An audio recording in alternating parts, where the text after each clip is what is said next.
Assalamualaikum dan salam Malaysia Madani. Salam Kemamang untuk Kemaman.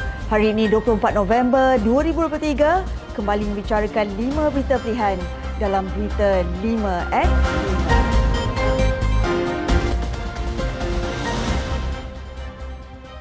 5. Ahli Majlis Kerja Tinggi UMNO, Datuk Hasmuni Hassan berkata, pelarian kecil Kemaman adalah battle of honour kerana kedua calon yang bertanding adalah calon heavyweight.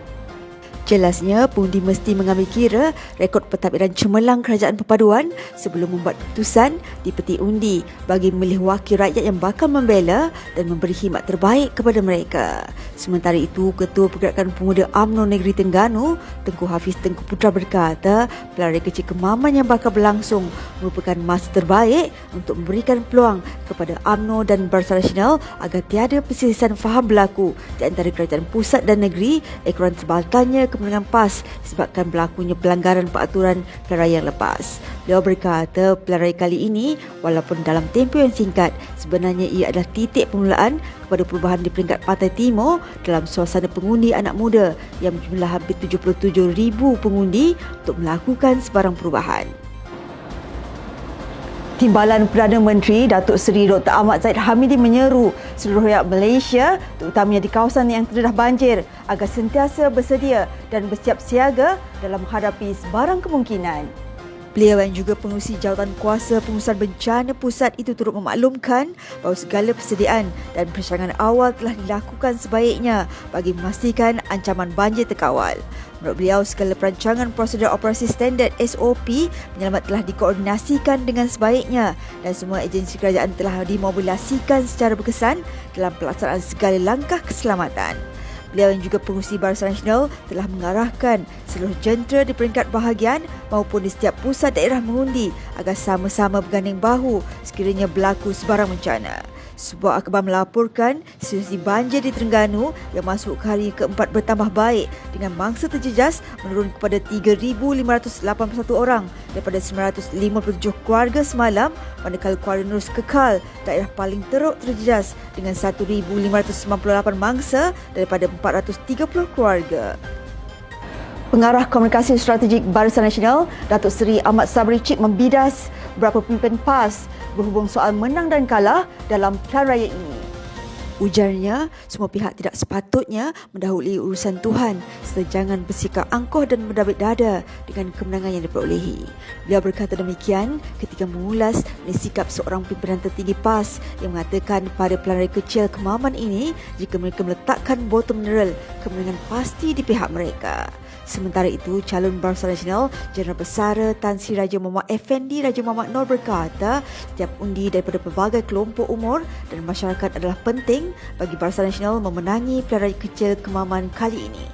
Beliau berkata demikian sebagai respon kepada kenyataan Presiden PAS Tan Sri Abdul Hadi Awang yang menganggap bahawa pengundi dalam kalangan warga emas di Parlimen Kemaman tidak faham politik apabila menyokong Barisan Nasional dalam pilihan raya negeri baru-baru ini. Mengulas lanjut, Raja Muhammad Effendi berkata pihaknya juga tidak terlalu fokus dalam mendapatkan undi daripada penyokong pembangkang, sebaliknya menambahkan kesetiaan daripada penyokong UMNO dan Barisan Nasional. Ketua UMNO bahagian Lahad Datu, Sharif Musa Sharif Mambul mempersoalkan usaha pihak tertentu yang cuba menidakkan hak penduduk setempat dalam penempatan nama penyewa di program perumahan rakyat Sapagaya Lahad Datu semalam. Katanya, desas-desus dari sumber yang dipercayai memaklumkan bahawa terdapat campur tangan pihak luar dengan menggunakan kedudukan politik bagi menggunakan nama mereka yang layak mendapat penempatan di PWR terbabit. Beliau menegaskan sekiranya terdapat ketirisan dan pilih kasih dalam proses penempatan tersebut, maka kepimpinan UMNO tidak akan teragak-agak untuk membuat laporan kepada Suruhanjaya Pencegahan Rasuah Malaysia.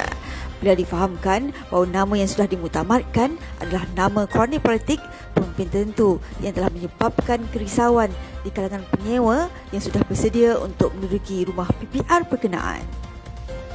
Program latihan khidmat negara tidak akan dilaksanakan pada tahun 2024 memandangkan tiada sebarang peruntukan disalurkan semasa pembentangan bajet 2024.